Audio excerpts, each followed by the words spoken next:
Welcome, UPSC aspirants, to this Rungta IAS Academy Explainer. Today we're tackling a massive topic for your GS Paper 2 Governance Syllabus, the ongoing crisis of overcrowding in Indian prisons.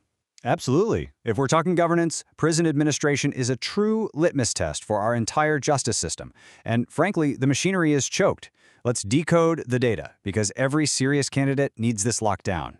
So think like a future administrator for a second. Why, after decades of proposed reforms, are our prisons still bursting at 112.7% capacity? It's a brilliant question to hook your examiner. Now, while recent reports show this figure is actually a decade low, we're still talking about severe oversaturation. Any system continuously running over 100% is just waiting to fracture. So, aspirants, cement this exact number into your memory, 112.7%. That's straight from the latest National Crime Records Bureau, or NCRB, Prison Statistics Report. Spot on. Dropping that hard, credible data point in your mains introduction for criminal justice or human rights answers, it instantly tells the examiner you know your stuff. Let's translate that percentage into reality. Across India's 1,333 jails, the absolute maximum sanction capacity is 4.53 lakh inmates. But the on-the-ground reality? We have over 5.11 lakh actual inmates crammed in there. That is a colossal gap. The infrastructure simply wasn't built to absorb this kind of volume.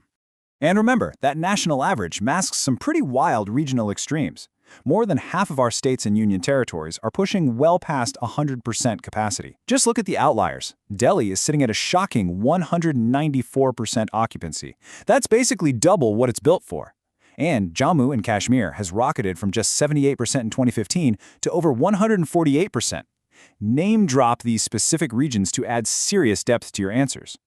But governance isn't just about pointing out the flaws. You need a balanced view. There have been solid improvements too. Exactly. This is where you show nuance. Back in 2015, Chhattisgarh had a crippling 234% occupancy rate. Fast forward to 2024, they've aggressively brought that down to 127.6%. States like Uttar Pradesh are seeing similar downward trends. Highlighting these shows the examiner you understand the full picture. Moving to Section 1, the root cause, high share of undertrials. Let's diagnose exactly what's filling up these cells. The demographic split is arguably the biggest red flag. A massive 73% of total inmates are under trials. Let that sink in. Nearly 3 out of 4 people locked up haven't actually been convicted of the crime they're accused of. Meanwhile, convicted prisoners make up just 26.6%, and that share has actually been dropping since 2016. So what we're looking at isn't just an overcrowding crisis, it's fundamentally a judicial delay crisis. And again, let's zoom in on the extremes. While 73% is the national average, around 14 states and UTs blow right past that. The absolute standouts here are Delhi and Bihar, where undertrials make up over 87% of the inmates. When you write your mains answer, explicitly quoting Delhi and Bihar as the prime examples of this bottleneck is going to fetch you those crucial extra marks. Now, Section 2, Administrative Collapse, Severe Staff Vacancies. Overcrowding is bad, but trying to manage it without enough staff is catastrophic. Seriously, how do you run a jam-packed prison with half a team? Because in about 8 states and UTs, almost 50% of the sanctioned prison staff posts are totally vacant. And in those high occupancy hotspots we mentioned earlier, like Delhi and Jammu and Kashmir, it's worse. At least 60% of staff positions are lying empty. This manpower shortage is the ultimate administrative bottleneck, making every single jail problem exponentially worse. If you want to hammer this point home in the exam, memorize this exact quote from the Parliamentary Standing Committee on Home Affairs. The high levels of staff vacancies has become the most neglected part of prison administration. Couldn't agree more. Directly quoting a parliamentary committee is a classic topper's strategy. It grounds your argument in official government diagnostics. That same committee report on prison conditions, infrastructure, and reforms lays out the grim reality of this crisis. It's not just about strained budgets. Overcrowding destroys basic living standards, cuts off access to healthcare, and sparks violent tension between inmates. Worst of all, it completely derails rehabilitation, turning these places into holding pens instead of actual correctional facilities.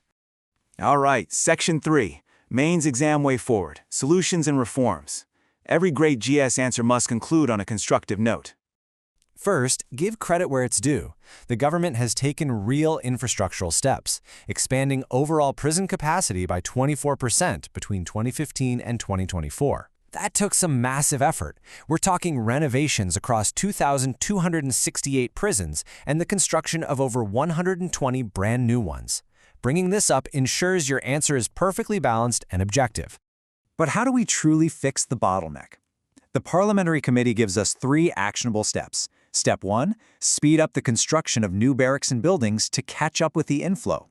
Step 2 is smart logistics, strategically transferring inmates to less congested jails. And Step 3, which directly targets the undertrial nightmare, ensuring immediate and robust access to free legal aid so these pending cases can finally move through the courts. So, we'll leave you with a final thought to chew on, something that might just pop up in your UPSC personality test.